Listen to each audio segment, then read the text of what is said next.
Hello. Now we are again on behalf of Exams Pro Masterclass Review Center. My name is Chester, and we're here for the Civil Service Exam Review. Today, we're continuing our series for ratio and proportion topics, and this is our part 3.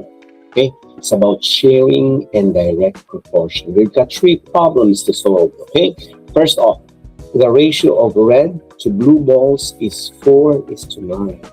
There are 52 balls in all. How many are red? Okay, try po natin ito. Okay, malamang sa malamang dahil itong problem lumalabas sa civil service na po.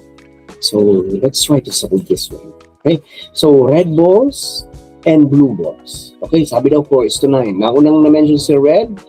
So, ilagay natin sa ilalim ni red si 4. Okay? Sa ilalim ni blue balls, si 9. Okay, so tamang pwesto po para hindi tayo magkamali ng pag-compute mamaya. Okay? So, sabi daw, yung dalawang yung red ball at blue ball, pag inad mo sila, yung actual quantity nila, 52 na lahat-lahat. Pero sa 52 yun, ilan dun yung red balls? Given the proportion 4:9. Okay? So, question mark natin ang red balls. Sa blue balls, hindi tayo ipagsako. Okay? So, i-add natin yung ratio na 4:9. Okay? That will be 13. And let's put R as the number of red balls. Okay? So, pwede na po natin gawin ang equation kasi meron na po tayo 4 and R. Lahat po yung tungkol sa red balls. Okay? Tapos 13 and 52, parehas po sila to. Yung blue balls, hindi naman natin kailangan eh. So gagawa tayo ng equation tungkol sa R, na sa blue, at tungkol sa total, which is nasa red. Okay? So, ang equation natin is 4/9. So, lagyan natin ng equals. Okay? Equal sign. 13/52. That's simple po sa paggawa ng equation. And after that, we're gonna do cross multiply. Okay? So 4 times 52 times R equals to R times 13. Okay? So R times 13, 13R. Lagay natin yung equal sign. Tapos yung equivalent ng 4 times 52, 208 po. We divide both sides by 13 para mawala yung 13 sa kaliwa. R lang matitira. Okay? So R lang ang matitira sa kaliwa. 200 divided by 13, that is 16 po. Ang sagot po, ang red balls, 16 po. Okay? So, letter B po ang sagot dyan. Kung gusto natin malaman kung ilan yung B, kasi minus natin siya sa 52 yung 16. Okay, next one po. If 16 kilogram of rice costs 270. What is the cost of 10 kilogram? Okay, so gawa na po tayo ng table. Okay? The weight in kilogram, no? Sa isang column. Tapos lahat ng tungkol sa cost sa kanan. Sa kaliwa, tungkol sa weight. Okay? So mauna yung 6 kilogram. Lagay po natin. Weight po yun. Sa kanan naman, about cost, 270. Yun po yung katumbas ng 6 kilogram of rice. Okay, so tamang pwesto po para hindi tayo magkamali sa pag-compute. Okay, 10 kilograms. Weight po yun. Ilagay natin sa column ng weight.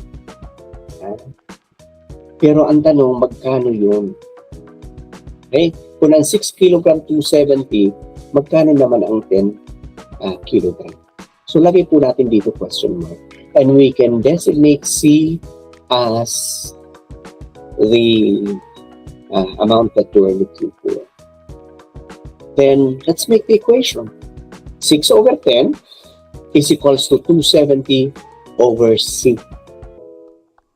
Ay, may isa tayong unknown, tapos may isang equation. Then, mapocompute na natin kung magkano si C. Price ng 10 kilo. Cross multiply. Okay? 6C is equals to 270 times 10. That's 2,700. Divide both sides of the equation by 6. Para mawala si 6 dun sa kaliwang side.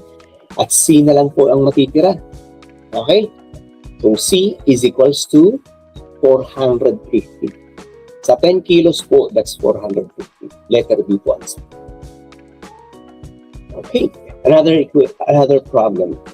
A, B, and C share 720 in the ratio of 2:3:4. How much that does B receive? Ibig sabihin, yung 720, pinaghati-hatian po ni A, B, and C. Pero hindi po equal yung pagkakahati-hati mo. Pinakamalaki po kay C. Sunod na malaki kay B. So ang pinakamaliit kay A. Okay? Kung merong, ilan yan lahat? 9. Okay? Kasi 2 plus 3 plus 4, 9 po yun. Sa 9 na yun, dalawang parte kay A, tatlong parte kay B, 4 na parte kay C. Okay? So, tingnan na po natin ang table. Okay? A, B, C. Okay? So, yung ratio po niya, 2:3:4. Si B po, 3 ang shares niya. Okay? Sa total na 720 po. Okay? So, ang tinatanong dyan, ilan yung kay B? Which is 3 sa column niya. So, lagyan natin ang question mark dun kay B. Okay? Ayan po, may question mark. So, sabi ko nga kanina, itungkal natin yung parte-parte nila. 2, 3, 4, 9 po siya. So, pwede na tayong gumawa ng equation. Ang i-involve lang natin kung alin yung interesado tayo. That is, sa column ni B at yung pang-apat na column, which is the theta. Bilugan po natin. Okay? Let's designate the unknown as B. Okay? At gawa na po tayo ng equation. 3 over B. Ayan po. 3 over B is equals to 9 over 720. Cross multiply. Okay? That will be 9B is equals to, lagyan natin equal sign, 3 times 720. Ilan kaya yung 3 times 720? 2,160. Get rid of the number 9 on the left side of the equation. We divide both sides by 9. Kung i-divide po natin yan, mag-cancel yung 9 sa kaliwa. At si 2,160, ma-divide po siya ng 9. So, B is equals to 240. Letter C po ang sagot. Hopefully po, nakatulong po ito. Makakatulong ulit. Meron tayo mga upcoming videos tungkol po sa ratio and proportion.